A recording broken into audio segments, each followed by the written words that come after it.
Le Niger regorge d'importantes richesses et présente par la même occasion d'innombrables opportunités pour les investisseurs. Ce premier Business Forum Union européenne-Niger qui a mobilisé près de 500 entreprises, des investisseurs nigériens, ceux de la sous-région et de l'Europe a été une occasion de toucher du doigt cette réalité.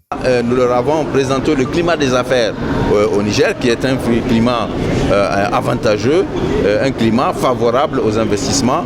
Je crois qu'ils ont bien noté cela et beaucoup de partenariats ont été établis et certainement dans les prochains jours, on aura encore beaucoup plus de précisions sur les partenariats qui sont établis entre les investisseurs européens, les hommes d'affaires européens et ceux du Niger. Je voudrais aussi faire noter que au-delà des investisseurs nigériens, au-delà des hommes d'affaires nigériens sur place, il y a eu aussi ceux de la diaspora qui sont venus.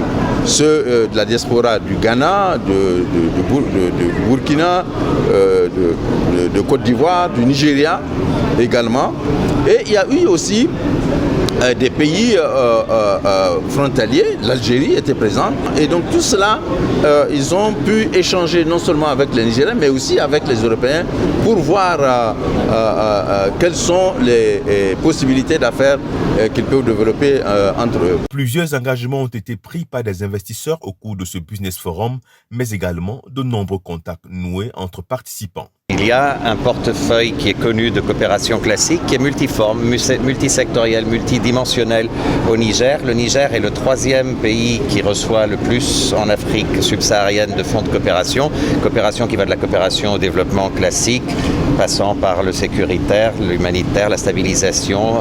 Et néanmoins, ceci c'est au contraire parce que l'Union européenne et aux côtés des autorités du Niger considère que au-delà de la coopération au développement, seul un secteur privé vibrant, dynamique peut absorber les entrants sur le marché du travail et qui est le vrai moteur de développement à long terme du pays. Et donc c'est cela qu'on a voulu. Ici, je pense que ce n'est pas une question de budget, c'est plutôt une question de mettre en contact les gens, de faire vérifier une réalité sur le terrain. Et c'est là qu'on a mis tout notre effort à essayer de mobiliser non seulement du politique, mais aussi des entreprises et qui ont répondu à l'appel et qui, je pense, témoignent de l'intérêt. Et après, justement, c'est par les contacts que les affaires et les partenariats peuvent se fermer, comme disait Monsieur le Ministre.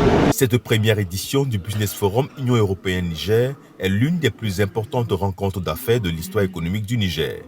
Aussi, à l'issue de ce forum, il a été décidé de la création prochaine d'une chambre de commerce Union européenne-Niger ici à Niamey.